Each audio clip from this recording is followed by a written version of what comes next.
인문학의 뿌리를 읽다. 김헌, 이화우 출판사. 오이디푸스는 영웅인가? 아버지를 죽이고 어머니와 결혼할 것이라는 불행한 신탁을 타고난 남자 오이디푸스. 그는 태어나자마자 부모에게 버림받았다. 구사일생으로 살아난 그는 타향에서 자라나다 신탁을 듣고 운명을 피하고자 집을 떠났다. 운명이란 신이 인간에게 찍어놓은 낙인 같은 것. 인간인 한 그것을 피할 수도 씻어낼 수도 없는 법이다. 하지만 오이디푸스는 운명에 굴복하지 않았다. 끔찍한 운명에서 벗어나기 위해 삶의 모든 것을 걸었다. 인간의 한계를 안고 살아갈 수밖에 없지만 그 한계에 굴하지 않고 신의 영역에 도전하는 오이디푸스의 모습은 신의 경지를 갈망하며 불멸을 꿈꾸던 옛 그리스의 전형적인 영웅을 똑 닮았다. 특히 그가 스핑크스를 물리치고 테베를 구했을 때 그는 순식간에 영웅으로 떠올랐다. 매혹적인 여자의 얼굴에 사자의 몸통을 하고 새의 날개로 날아다니며 테베 시민들을 낚아채 잡아먹던 스핑크스를 물리친 것이다. 테베 시민들은 오이디푸스에게 열광했다. 당시 테베의 실권을 쥐고 있던 크레오는 선왕이었던 라이오스의 아내이며 자신의 누이인 이오카스테를 오이디푸스에게 아내로 주고 왕권도 함께 건넸다. 아폴로도로스 신화집. 오이디푸스는 신탁에 순응하지 않고 과감하게 운명과 싸웠으며 마침내 테베의 왕이 되었다. 인생의 절정이었다. 그러나 그가 운명에 맞서 실천한 모든 도전은 놀랍게도 그를 신탁의 운명대로 한치의 오차도 없이 살게 만들었다. 신탁을 피하고자 자기를 길러준 땅 코린토스를 벗어난 탓에 그는 자기를 낳아준 땅 테베로 돌아갔다. 그 여정에서 그는 아버지인 줄도 모르고 라이오스 왕을 죽이고 어머니인 줄도 모르고 이오카스테와 결혼했다. 그리고 두 아들과 두 딸을 낳았다. 하지만 아직은 세상 누구도 이 사실을 모르고 있었기 때문에 오이디푸스의 영광은 계속되었다. 그러나 신들은 친족살해와 근친상간의 죄를 가만두지 않았다. 호메로스는 오이디푸스의 이야기를 짤막하게 전해준다. 신들은 오이디푸스의 끔찍한 행동을 곧바로 인간들에게 알려주었고 이오카스테는 슬픔을 이기지 못하고 스스로 목을 매달았다. 이로 인해 오이디푸스는 온갖 고통을 겪으며 살아야 했다. 하지만 그는 신들의 파괴적인 계획으로 인해 계속 테베를 다스려야 했다.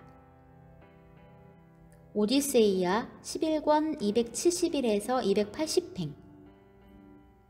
모든 참상과 치명적인 과오에도 불구하고 테베 사람들은 오이디푸스에 대한 신뢰를 버리지 않았고 그는 왕으로서 임무를 계속해 나갔다. 하지만 비극작가 소포클레스는 오이디푸스 왕에서 전혀 다른 이야기를 지어냈다. 오이디푸스가 아무것도 모르고 테베의 왕 노릇을 하고 있을 때 갑자기 역병이 테베를 휩쓸었고 수많은 사람이 죽었다. 사람들은 오이디푸스에게 구원을 요청했다. 예전에 스핑크스를 물리쳐서 국가를 위기에서 구했던 것처럼 다시 구원의 능력을 보여달라는 것이었다. 도탄에 빠진 국민을 구하기 위해서는 선왕이었던 라이오스의 살해범을 찾아내 징계하고 추방해야 했다. 그 살해범이 테베 안에 들어와 도시를 더럽히고 있었다. 오이디푸스는 자신만만했다. 그는 범인을 반드시 찾아내 응징하겠다고 약속했다. 그런데 범인을 찾아나가는 과정에서 라이오스를 죽인 범인은 다름 아닌 바로 오이디푸스 자신임이 밝혀졌다. 게다가 죽은 라이오스가 바로 자신의 아버지이며 지금 함께 침실을 쓰는 이오카스테는 자신의 어머니임도 명백하게 드러났다. 끔찍한 신탁이 모두 이루어진 것이다.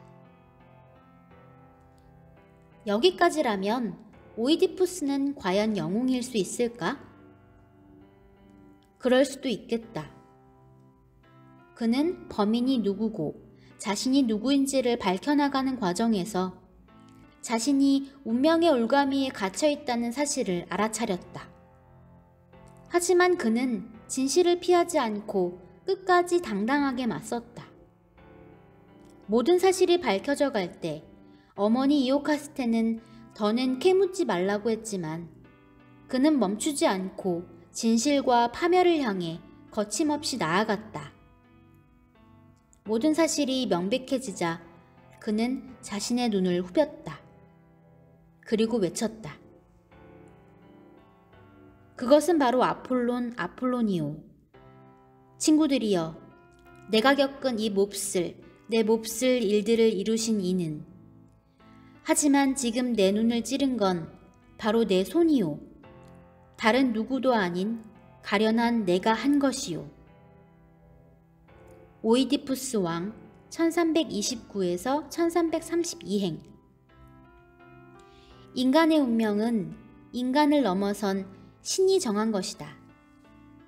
인간이 운명의 틀 안에 묶여 살 수밖에 없는 존재라면 인간에게는 그의 운명에 대해 아무런 책임이 없다.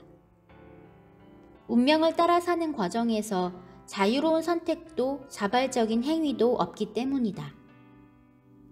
모든 것은 그렇게 살도록 운명을 짜놓은 신들의 탓이다.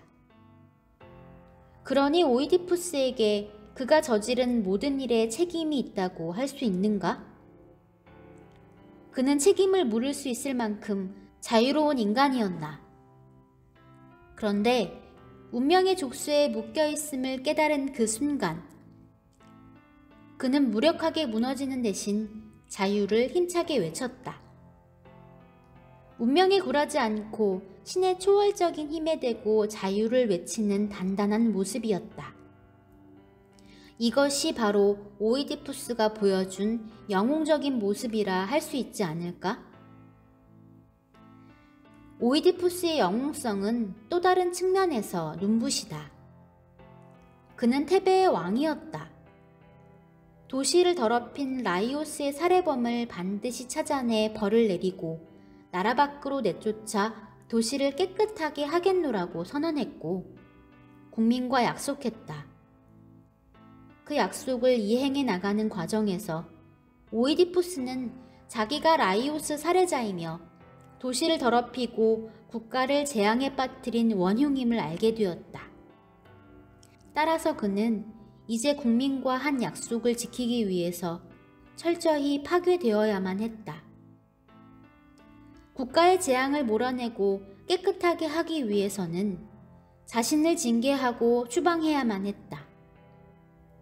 이와 같은 역설적인 상황 속에서 그는 국민과 한 약속을 저버리지 않았다. 자신의 눈을 후벼 파내며 철저히 파멸했다. 이와 같이 더러운 먼지를 내가 뒤집어 쓰고도 어찌 내 눈으로 이 백성들을 똑바로 쳐다볼 수 있겠소. 1384에서 1385행. 그는 영원한 어둠에 자신을 가둔 후 나라 밖으로 추방시켜 영원히 떠돌게 하라고 요구했다. 국민과 한 약속을 지키기 위해 자기 파멸을 주저하지 않았다. 그는 국가의 안위를 위해 기꺼이 자신의 허물을 고백하며 그에 대해 당당히 책임을 지고 자기 처벌과 추방을 요구했던 지도자였다. 그의 영웅의 면모는 참혹하고 비극적인 상황 속에서도 꿋꿋이 빛났다. 만약 그가 권력에 연연했다면 적절한 시점에서 수사를 멈추고 모든 사실을 은폐했을 것이다. 연명을 위해 동정을 구걸했을 수도 있다. 그랬다면 도시는 더럽혀진 상태로 또 다른 재앙에 휩싸이고 말았을 것이다. 그런데 어쩌면 그랬나 보다. 소포클레스는 콜로노스의 오이디푸스라는 작품에서 다소 비겁한 모습의 오이디푸스를 그렸다. 이 작품 속에서 그는 모든 사실이 밝혀지고 난 다음에도 계속 테베에 머물렀다. 그의 두 아들은 권력 계승의 문제를 놓고 다퉜고 그 와중에 오이디푸스는 자식들의 손에 강제로 내쫓겼다.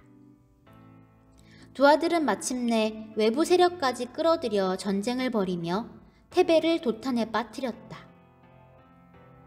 오이디푸스는 그런 아들들에 대한 분노로 저주를 퍼붓는 고약한 노인네의 모습으로 나타난다. 에우리피데스의 포이니케 여인들이라는 작품에서도 오이디푸스는 무력한 노인으로 등장한다. 여기에서 오이디푸스는 그의 두 아들이 권력 투쟁을 벌이다가 둘 다 죽을 때까지도 테베에서 구차하게 연명하다가 이오카스테가 자살한 후 처남인 크레온에게 강제로 쫓겨난다. 그는 영웅이 아니라 비극적인 운명에 철저하게 짓밟힌 누추하고 딱한 늙은이였다. 어떤 모습이 진정한 오이디푸스의 모습일까? 실수는 인간다운 일. 잘못을 저지르며 살 수밖에 없는 우리는 오이디푸스의 어떤 모습으로 우리의 곡절 많은 삶을 대할 것인가를 물어야 하겠다.